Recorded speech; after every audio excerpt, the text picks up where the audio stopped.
East India company نے یہ اعلان کیا کہ جہاں بھی مولوی ملے پکڑو اور مار ڈالو. چنانچہ مولوی کون ہے اس کی علامت و پہچان یہ بتائی گئی کہ جس کے منہ پر داڑھی ہو یا لمبا کرتا ہو. 50,000 سے زیادہ داڑھی کرتے والے اس کے بعد پورے ملک میں قتل کیے گئے. دلی اور اس کے قرب و جوار میں جہاں علماء کا گڑھ ہوا کرتا تھا، بڑے بڑے علماء پائے جاتے تھے اور بڑے بڑے کام ہوتے تھے، ان علاقوں میں یہ پوزیشن ہو گئی تھی کہ لوگ اپنی میت کو لے کر گاؤں گاؤں گھومتے تھے کہ شاید فلاں گاؤں میں 12 علماء تھے، شاید کوئی وہاں مل جائے. وہاں پہنچتے تو کوئی نہیں. دوسرے گاؤں میں گئے، تیسرے میں گئے، اور جب لاش میں سے بدبو اٹھنے لگتی تھی تو بنا جنازے کے دفن کر دیتے تھے. یہ حالت ہو گئی. ایسے وقت میں جو چند علماء بچ گئے تھے انہوں نے فیصلہ کیا کہ اس لڑائی کو اگر آگے بڑھانا ہے تو ہمیں اسلامک ایجوکیشن کے انسٹیٹیوشن قائم کرنے چاہیے. اور اس کے 10 سال کے بعد 1867 میں 67 میں دیوبند میں ایک چھوٹا سا مدرسہ شروع کیا گیا. ایک طالب علم، ایک استاد. اور اس مدرسے کے وہ پہلے طالب علم تھے جن کو دنیا شیخ الہند مولانا محمود حسن دیوبندی کے نام سے جانتی ہے، جنہوں نے وہ ریشمی رومال کی تحریک چلائی اور راجہ مہندر پرتاپ کو اس کا صدر بنایا افغانستان کی گورنمنٹ ان ایگزائل کا، اور گاندھی جی کو مہاتما کا خطاب دلوایا اور آزادی کی لڑائی میں گاندھی جی کو لیڈر بنوایا.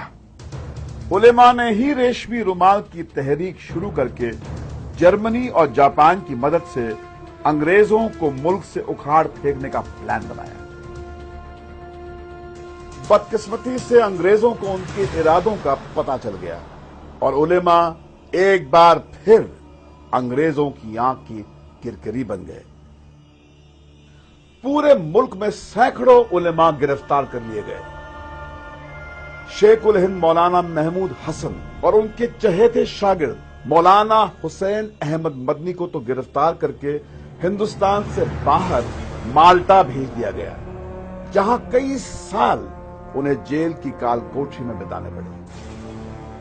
اپنی اس ناکامیابی سے علماء یہ بات اچھی طرح سمجھ گئے کہ ہنسا کا راستہ اپنا کر وہ ہندوستان کی غلامی کو ختم نہیں کر سکتے.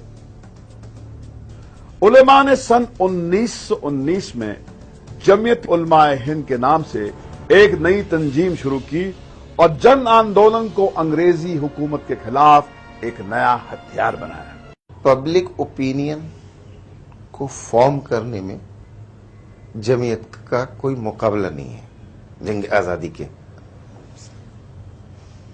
یہ سب سے بڑی چیز تھی کہ جب فیئر اتنا چھا چکا تھا لوگوں کے مائنڈ پہ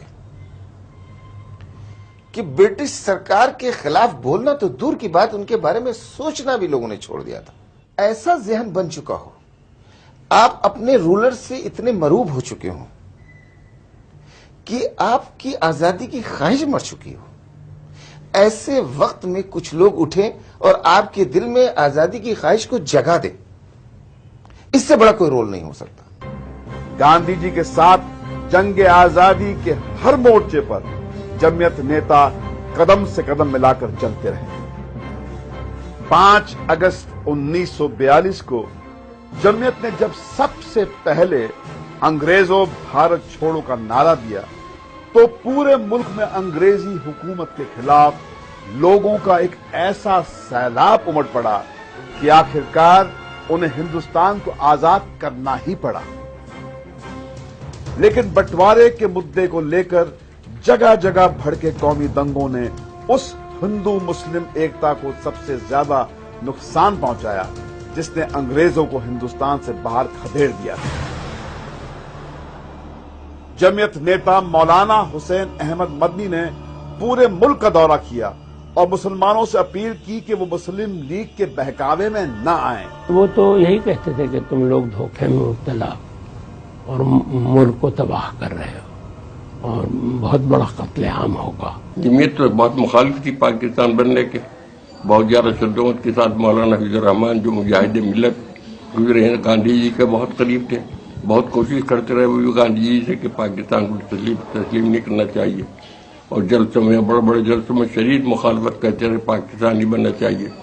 ان پہ انہوں نے مسلم والوں نے حملے بھی کرائے اور انہیں جو ہے کہ پریشان کرنے کی بہت کوشش کی گئی، مگر سب برداشت کرتے رہے اور مسلم لیگ کی مخالفت کرتے رہے برابر۔ ملک کے بٹوارے کے سمے سے لے کر اب تک ہندوستان میں قومی فسادوں کی کوئی 30,000 وارداتیں ہوئی ہیں۔ سرکاری آنکڑے بھی اس بات کے گواہ ہیں کہ ان سبھی دنگوں میں مارے گئے لوگوں میں 85% سنکھیا مسلمانوں کی ہی ہے۔ آج بھی تعلیم اور ترقی کے بجائے مسلمانوں کے سامنے سب سے بڑا مسئلہ اپنی حفاظت کا ہے۔ مٹھی بھر مسلمانوں کے ہنسا کی کسی واردات میں شامل ہونے کے شک کی سزا پوری قوم کو دی جاتی ہے، ان کا قتل عام ہوتا ہے، ماں بہنوں کی عزت لوٹ لی جاتی ہے، دنگائیوں سے جان بچانے کی بجائے پولیس اور سرکاریں خود مسلمانوں کی جان کی دشمن بن جاتی ہیں۔